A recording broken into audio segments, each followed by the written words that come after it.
సంతోషకరం. వారు రావడం, వారితో పాటు 50 మంది వారి సంఘస్థులు వచ్చారు. వారితో పాటు వారి మమ్మీ గారు వచ్చారు.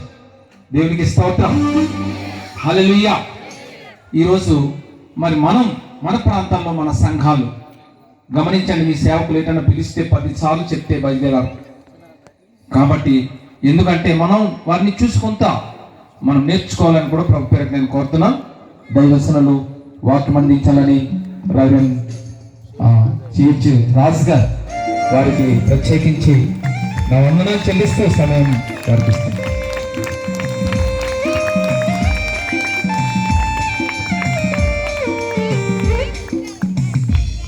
దేవుని పరిశుద్ధ నామానికి మహిమ కలుగును గాక. మహిమ, ఘనత, ప్రభావములు ప్రభు యేసుక్రీస్తు ఒక్కరికి చెందిన గాక. చప్పులు కొట్టి గట్టిగా దేవుని గారు పరుచుకుందాం. గట్టిగా చప్పులు కొట్టాలి. చప్పట్లు కొట్టుకుంటారా నీ లైఫ్ లో మళ్ళా ఆశ్చర్యకి రాదు. దేవునికి స్తోత్రం, హల్లెలూయా.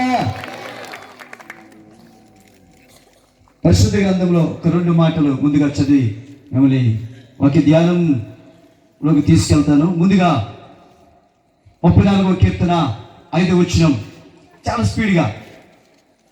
ఎంత లేటా? వారు ఆయన తట్టు చూడగా వారికి వెలుగు కలిగెను. ఈ రాత్రికాల సమయంలో మీరు దేవుని వైపు చూస్తున్నారు, మనం ఎవరి వైపు చూడట్లేదు. మీరు నా వైపు కూడా చూడట్లేదు. కేవలం నేను దేవుని బోర మాత్రమే. నేను మీరు అందరూ దేవుని వైపు చూస్తున్నాం. ఈ రాత్రి మనకి వెలుగు కలుగుతుంది. సిగ్గుతోని, లజ్జతోని, చాలా సమస్యలతో ఉంటున్న మనకి ఈ రాత్రి నజరేయుడైన యేసు నామములో విడుదల కలుగును గాక. 119వ కీర్తన 50వ వచనం, 25వ వచనం త్వరగా చదువుదాం. 119వ కీర్తన 50వ వచనం, 25వ వచనం. నీ వాక్యమునందు ఎందుకు దేవుని వాక్యం చెప్తున్నామో తెలుసా? మిమ్మల్ని బ్రతికించడానికే. మానవ జాతిని బ్రతికించేది దేవుడి వాక్యం మాత్రమే. ఈ రాత్రి దేవుని సభలకు వచ్చిన మీరందరూ ఈ మైక్ సౌండ్ ద్వారా కృష్ణాపురం గ్రామవాసులు, దారిని పోయే వారు వింటున్న ఈ దేవుడి మాటల ద్వారా మీరు బ్రతుకుదురుగాక.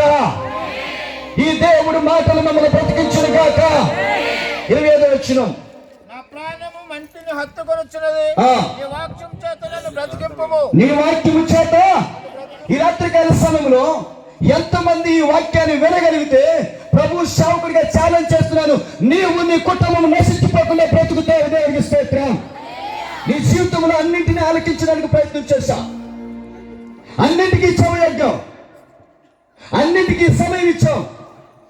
నువ్వు ఏ కులస్తుడివైనా, ఏ మతస్థుడివైనా, నేను బ్రతిమలాడి చెప్తున్నాను, గట్టిగా చెప్తున్నా, బ్రతిమలాడి చెప్తున్నాను.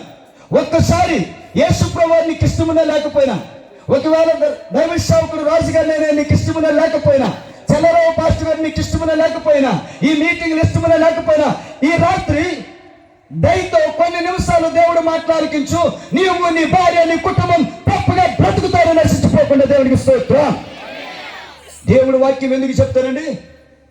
మీరు బ్రతకడానికి. ఎంతమంది బ్రతకాలని ఆశ ఉంది? ఎంతమంది బ్రతకాలని ఆశ ఉంది? దేవుని వాక్యము తప్ప మరి దేని చేత మనుషుడు బ్రతకడు. కేవలం మనుషుని బ్రతికించేది దేవుని. అందుకనే వాక్యము లేకుండా ఎక్కడ సభ ముగియదు.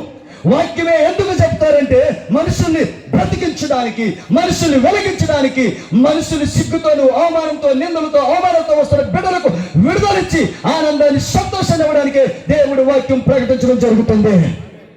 ఈ రాత్రి దేవుడి వాక్యం శ్రద్ధగా ఆలకించగలిగితే నువ్వు బ్రతికి వెళ్తావు, అనేక మందిని బ్రతికిస్తావు. ఒకనొక దినాల్లో నేను శ్రద్ధగా దేవుడి వాక్యం ఆలకించాను, నేను బ్రతికాను, అనేక మంది బ్రతికించడానికి దేవుడు నన్ను సాధనంగా వాడుకుంటున్నాడు. ఒకవేళ మీరు అనేక మందిని సాధనముగా వాడుకోవడానికి దేవుడు సిద్ధంగా ఉన్నాడు. లేదు, దేవుడు వాడుకోవడానికి మీరు ఇష్టపడితే వాక్యం జాగ్రత్తగా ఆలకించండి. రానున్న దినాల్లో ఒక తరానికి దేవుడు మీ ద్వారా బ్రతికించే వాక్యాన్ని అందిస్తాడు దేవుడు. హల్లెలూయా, హల్లెలూయా, హల్లెలూయా. ముందుగా ఈ సభలకి నన్ను ఆహ్వానించిన దైవ సేవకులు పాస్టర్ చల్లరావు గారికి, వారి సత్యమణి గారికి, వారి సంఘస్థులకి ఈ 2 దినాలు మా కొరకు చక్కని వంటలు చేసి పెడుతూ మమ్మల్ని ఎంతగానో ఆతిథ్యం ఇచ్చిన సేవకుని కుటుంబానికి, వారికి ముందుగానే ప్రత్యేకమైన వందనాలు తెలియజేస్తున్నాను. హల్లెలూయా. మరి నిన్నటి దినమున అధ్యక్షులుగా ఉన్న మూలసాయి గారికి, అలాగే అంటే నాకు నేను వాక్యం చెప్తుండగా మీరు అధ్యక్షులుగా ఉండుట నేను తగను అని నేను ఒప్పుకుంటున్నాను. ఎందుకంటే వయస్సులో కానీ సేవలో కానీ అనుభవంలో కానీ నాకంటే విధంగా చెప్పాలంటే ఆయన అనుభవం నా వయసు, దేవునికి స్తోత్రం. కానీ వారు అధ్యక్షులుగా ఉండుట